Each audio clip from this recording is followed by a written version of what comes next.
जोहार आप सभी स्टूडेंट्स का, आप सभी के YouTube channel Jharkhand math zone पर मैं सचिन चंद्र आप सभी स्टूडेंट्स का स्वागत करता हूं आप सभी के YouTube channel Jharkhand math zone पर। तो प्यारे बच्चों, नन्हे बच्चों और छोटे छोटे मतलब चेहरे वाले, बड़े बड़े चेहरे वाले, ठीक है ना, हमेशा खुश रहने वाले या फिर गुस्से मिजाज में रहने वाले कोई भी बच्चे हो, आप सभी का जोहार। तो चलिए हम लोग स्टार्ट करते हैं लेक्चर नंबर 31 को, यानी कि 3131 को, है ना। और इसके बाद 3232 को भी स्टार्ट करेंगे, है ना। तो इस वीडियो लेक्चर सेशन में, लेक्चर 31 में मैं आपको क्वेश्चन नंबर 9 से रूबरू करवाने जा रहा हूँ, ठीक है ना। क्वेश्चन नंबर 9 से रूबरू करवाने जा रहा हूँ, ठीक है। याद रखिएगा कि मैं एक्सरसाइज 1B का सॉल्यूशन करवा रहा हूँ और मैं बता दूँ कि पेपर नंबर 7 है, सेमेस्टर 3 के बच्चों के लिए चल रहा है, पार्शियल डिफरेंशियल इक्वेशन है और पेज नंबर 360 है ना, 360। और एक्सरसाइज 1B है जिसमें अभी तक मैंने क्वेश्चन 8 तक बता चुका हूँ, ठीक है। तो अगर आप उन वीडियोस को नहीं देखे हैं तो पहले उन वीडियोस को देख लीजिए और तब जाके आपको ये वीडियो लेक्चर सेशन समझ में आएंगी। क्वेश्चन नंबर 9, तो चलिए स्टार्ट करते हैं। Question number 9, y² + z² - x² × p - 2xy × q + 2xz = 0। तो लेक्चर नंबर 31 है, चलिए इसको सॉल्व करते हैं। ध्यान दीजिएगा। Solution, the given partial differential equation is y² + z² - x²। ये जो भी था उसको दोबारा लिख लीजिए और फिर क्या कीजिए, जो आपका + 2xz है उसको आप RHS में ले जाइए तो माइनस में हो जाएगा और इसको इक्वेशन 1 मान लीजिए। और which is of standard form, तो यानी कि मैंने इसको PP + QQ = R के फॉर्म में लिख दिया, है ना। Which is of standard form PP + QQ = R। अब इसका क्या लिखना पड़ेगा, so it is Lagrange's linear partial differential equation. इसी वजह से ये जो इक्वेशन 1 है ये Lagrange's linear partial differential equation है और ऑर्डर 1 का, याद रखिएगा। तो यहाँ पर ध्यान दीजिएगा, नेक्स्ट क्या बोल रहा है। तो इसमें जब हम लोग कंपेयर किए स्टैंडर्ड इक्वेशन से इक्वेशन 1 को जब कंपेयर किए तो कैपिटल P का value y² + z² - x², capital Q का वैल्यू -2xy मिला, कैपिटल R का वैल्यू -2xz मिला। Now auxiliary equation is written as, तो हम लोग ऑक्सिलरी इक्वेशन कैसे लिखेंगे, तो dx/p dy/q = dz/r। तो dx/p का वैल्यू क्या हो गया, y² + z² - x² और dy/q का वैल्यू क्या हो गया, -2xy हो गया, dz/r का वैल्यू -2xz हो गया। ये इक्वेशन नंबर 2 हो गया आपका। अब आगे करना क्या है, आगे आपको ग्रुपिंग करना है, ग्रुपिंग मेथड का इस्तेमाल करना है। तो from equation number 2 then we get dy/-2xy लिया और dz/-2xz लिया। तो सर आपने पहले ही मर्तबा, मतलब फर्स्ट ही टाइम आपने जो है कि सेकेंड और थर्ड रेशियो को लिया, ऐसा क्यों? मैं आपको इसका जवाब देता हूँ। देखिए, अगर मैं फर्स्ट और सेकेंड को लेता तो फर्स्ट में मेरा y² + z² - x² था और dy/-2xy है सेकेंड वाला में। और चूंकि x और y का टर्म लेता तो इसका मतलब z का टर्म नहीं होना चाहिए। तो क्या मैं फर्स्ट रेशियो से z को एलिमिनेट कर पाता क्या मैं z को हटा पाता क्या? नहीं हटा पाता। इसीलिए मैं फर्स्ट और सेकेंड रेशियो को चूज नहीं किया, बल्कि मैंने सेकेंड और थर्ड रेशियो को चूज किया, dy/-2xy और dz/-2xz। x मर गया, -2 आपस में मर गया, है ना, कट मरा आपस में। फिर बचा क्या, dy/y और dz/z। तो dy/y और dz/z हमारा बच गया। अब दोनों तरफ इंटीग्रेट कर देंगे, integrating both side then we get. तो 1/y dy का इंटीग्रेशन log y होता है, 1/z इंटू dz का इंटीग्रेशन log z होता है। अब प्लस एक इंटीग्रल कांस्टेंट log a हो गया, log y इधर आ जाएगा तो -log z हो जाएगा और log m - log n का फॉर्मूला होता है log m/n, यानी कि log y/z। और राइट हैंड साइड में log a बचा है तो log मर जाएगा, बचेगा y/z = a। और ये इक्वेशन नंबर 3 हो गया और इसी को हम लोग फर्स्ट इंटीग्रल सॉल्यूशन कहेंगे। Now by Lagrange's method of multiplier by taking x, y और z as a new multipliers in equation 2 then we get. ये मैंने क्या बोला, ये लैग्रांजेस मेथड ऑफ मल्टीप्लायर का इस्तेमाल करने का क्या ज़रूरत पड़ा यहाँ पर, क्योंकि यहाँ पर आप देख सकते हैं कि दो ही, आप ये देखिए, आप ऑक्सिलरी इक्वेशन को देखिए, इक्वेशन नंबर 2 को, यहाँ पर आप देख सकते हैं सेकेंड और थर्ड रेशियो ही जो है कि इंटीग्रेबल पेयर बना रहा है, लेकिन इस पेयर के अलावा हमको कोई दूसरा और तीसरा इंटीग्रेबल पेयर नहीं मिल रहा है। इसी वजह से बाबू, इसी वजह से हम लोग क्या कर रहे हैं, लैग्रांजेस मल्टीप्लायर मेथड का इस्तेमाल कर रहे हैं। हम लोग इसीलिए क्या इस्तेमाल कर रहे हैं, लैग्रांजेस मल्टीप्लायर मेथड का इस्तेमाल कर रहे हैं, है ना। अब इस मेथड के तहत हम लोग एक फोर्थ रेशियो बनाएंगे, फोर्थ न्यू रेशियो बनाएंगे, जो कि है ना किसी भी 3 रेशियो के साथ, है ना, इंटीग्रेबल पेयर बनाएगा, है ना। यानी कि हमको 2 इंटीग्रेबल पेयर चाहिए, तो एक इंटीग्रेबल पेयर तो हम लोग को मिल चुका है dy और dz का, और जिससे हम लोग को एक इंटीग्रल सॉल्यूशन भी आ चुका है। अब दूसरा इंटीग्रल सॉल्यूशन चाहिए, उसके लिए दूसरा एक इंटीग्रेबल पेयर चाहिए, तो उसके लिए मुझे कुछ लैग्रांजेस मेथड ऑफ मल्टीप्लायर का इस्तेमाल करना पड़ेगा, है ना। यानी कि आपको मल्टीप्लायर भी चाहिए, इसका मतलब। तो देखिए यहाँ पर आप एक बात समझिएगा, यहाँ पर मैंने जो मल्टीप्लायर का इस्तेमाल किया है वो है x, y, z। आप पूछोगे डायरेक्ट हमसे, ये क्वेश्चन पूछोगे, है ना। मैं आपको बता रहा हूँ यूट्यूब के थ्रू, लेकिन आप जरूर मन में आपका क्वेश्चन चल रहा है कि सर x और y और z कहाँ से आया। तो देखो बाबू, एक समय के लिए थोड़ा सा मान लो कि ये x, y और z नहीं है यहाँ पर, ठीक है। अब क्या करो, dx upon Y square plus Z square minus X square equal to D Y upon minus 2xy और equal to D Z upon minus 2xz। ये तो लिख सकते हो ना यहाँ से इक्वेशन 2 से, ये पूरा Y square plus Z square minus X square D Y upon minus 2xy और D Z upon minus 2xz, ये यहाँ पर इक्वेशन 2 से लिख सकते हो, तो लिख दो पहले। अब बात को समझना यहाँ पर, हाँ, कि ये जो x और y और ये z कहाँ से आया, जरा समझो। पहले आप ऐसा करो, Y square plus Z square minus X square कहीं लिख लो, और माइनस 2xy को भी कहीं लिख लो, और माइनस 2xz को भी कहीं लिख लो, और एक साथ लिख लेना। इसके बाद अगर आप Y square plus Z square minus X square के साथ, ठीक है, अगर आप x को मल्टीप्लाई करते हो तो क्या करते हो, मैंने क्या कहा, अगर आप x को मल्टीप्लाई करते हो तो क्या हो जाएगा, माइनस एक्स क्यूब हो जाएगा। और x को फिर जेड स्क्वायर के साथ मल्टीप्लाई करते हो तो एक्स जेड स्क्वायर हो जाएगा प्लस एक्स जेड स्क्वायर होगा, है ना। और x को अगर y के साथ मल्टीप्लाई करते हो तो प्लस एक्स वाई स्क्वायर होगा। और जब माइनस 2xy को अगर y के साथ मल्टीप्लाई करोगे तो वो माइनस 2x। देखिए हम लोग का मेन मकसद क्या है, हम लोग का मेन मकसद है नीचे वाले टर्म को, डिनोमिनेटर वाले पोर्शन को जीरो करना, है ना। हर हालत में नीचे वाले टर्म को, नीचे वाले पोर्शन को जीरो करना। और बाय द वे अगर जीरो नहीं आए तो कुछ ना कुछ सेटिंग गेटिंग करना, है ना, कुछ ना कुछ सेटिंग गेटिंग कर डालना, है ना, कर देना है।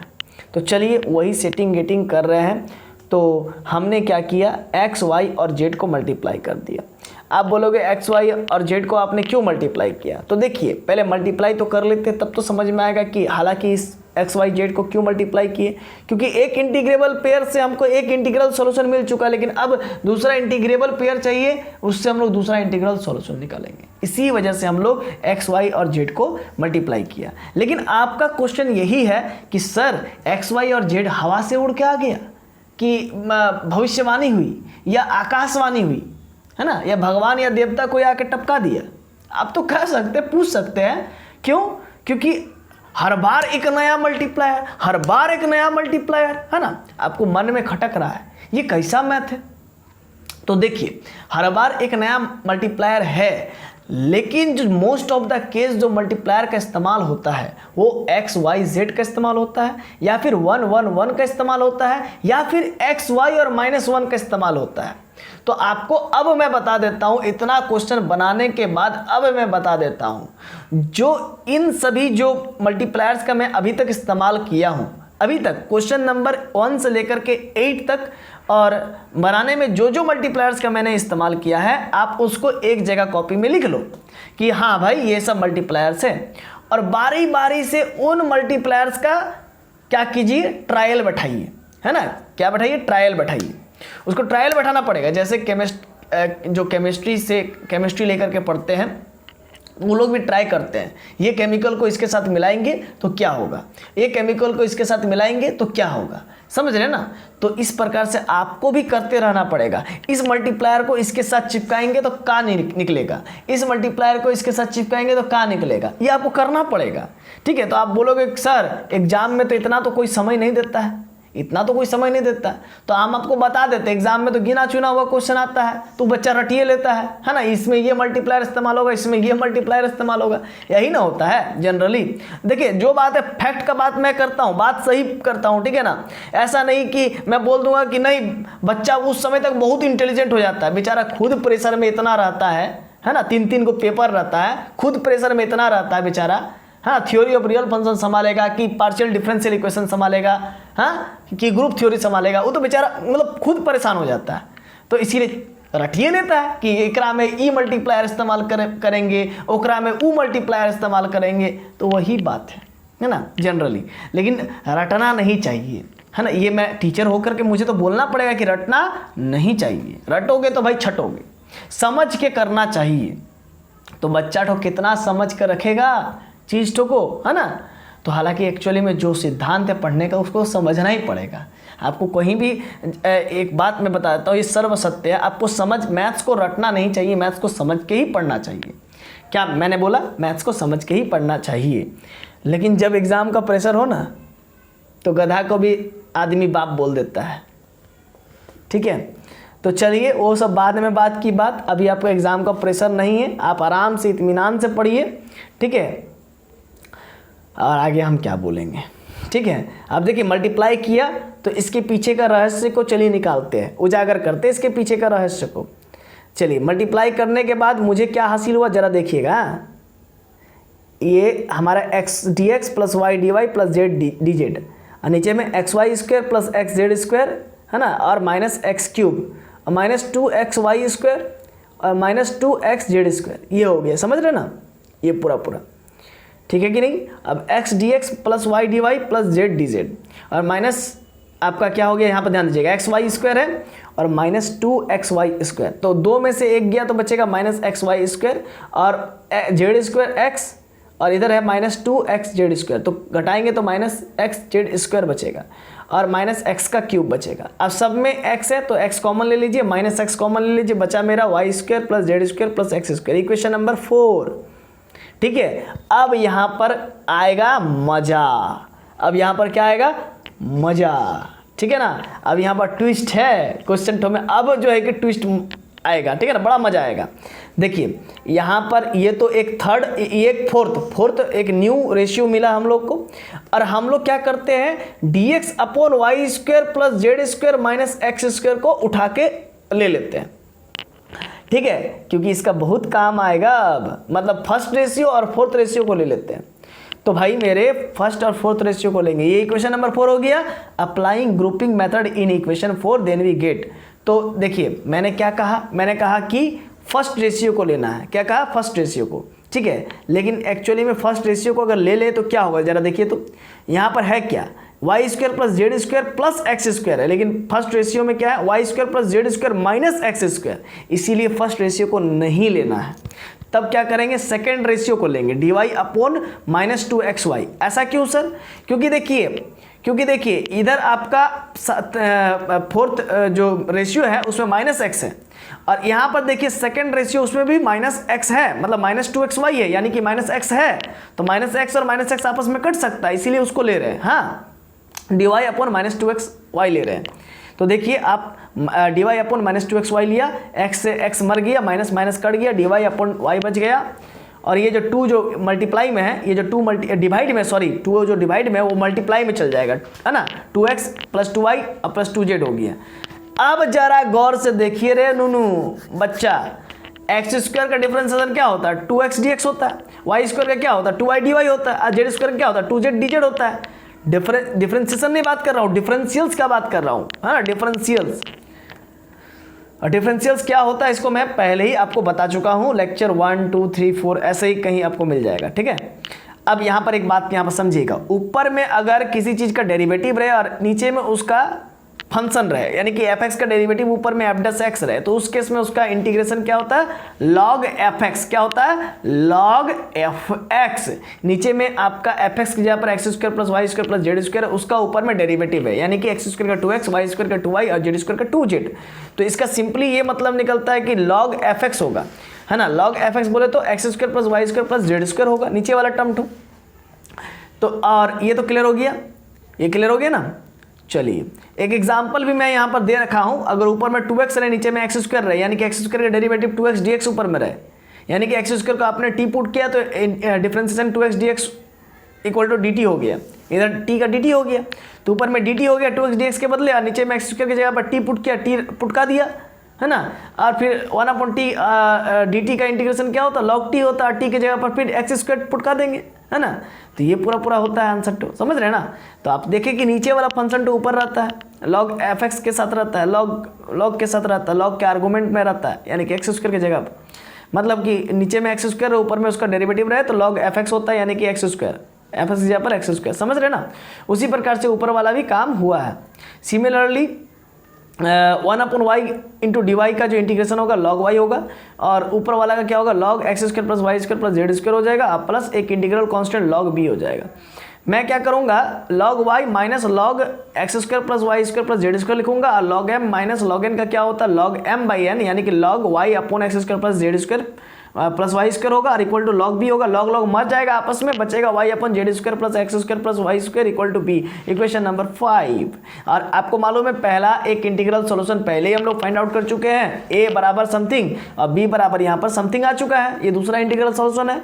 अब इन दोनों का मदद से हम लोग क्या लिखेंगे, कंप्लीट सॉल्यूशन ऑफ इक्वेशन 1 लिखेंगे। As we know that the complete solution of Lagrange's linear partial differential equation 1 is written as, यानी कि हम लोग जानते हैं कि कंप्लीट सॉल्यूशन कैसे लिखा जाता है partial differential equation 1, Lagrange's linear partial differential equation का जो कंप्लीट सॉल्यूशन है वो कैसे लिखा जाता है, हम लोग जानते हैं कैसे लिखा जाता है। जरा देखिए, F of A comma B equal to 0 के फॉर्म में लिखा जाता है। तो ए का वैल्यू क्या था, ए का वैल्यू क्या था, अच्छा बी का वैल्यू, अच्छा F of A comma B equal to 0 लिखा जाता है, लेकिन F of B comma A भी तो लिख सकते हैं, F of B comma A equal to 0 भी तो लिख सकते हैं। चाहे आप F of A comma B equal to 0 लिख दीजिए, F of B comma A equal to 0 लिख दीजिए, या फिर F of A equal to B लिख दीजिए, या फिर F of B equal to A लिख दीजिए। तो हम अभी इस बार में सिलेक्ट किए एफ ऑफ बी कॉमा ए, उल्टा सेलेक्ट किए, तो बी का वैल्यू पहले लिख देंगे वाई अपॉन समथिंग नीचे में, और कॉमा, और ए का वैल्यू वाई अपॉन जेड आया था, तो उस चीज़ को मैंने यहाँ पर रख दिया, है ना। ए का वैल्यू वाई अपॉन जेड आया था, उसको मैंने रख दिया। तो इसको मैं इस प्रकार से लिख सकता हूँ, वाई बाहर होगी, X square plus Y square plus Z square equal to F of Y Z, ठीक है, ऐसा भी लिख सकते हैं। तो चलिए, आशा है कि आपको ये वीडियो लेक्चर नंबर, है ना, 31, क्या क्वेश्चन नंबर 9 लेक्चर नंबर 31 आपको समझ में आ चुका होगा। तो चलिए मिलते हैं नेक्स्ट वीडियो लेक्चर नंबर 32 में। तब तक के लिए जोहार, खुश रहिए, आबाद रहिए, पढ़ते रहिए, धन्यवाद।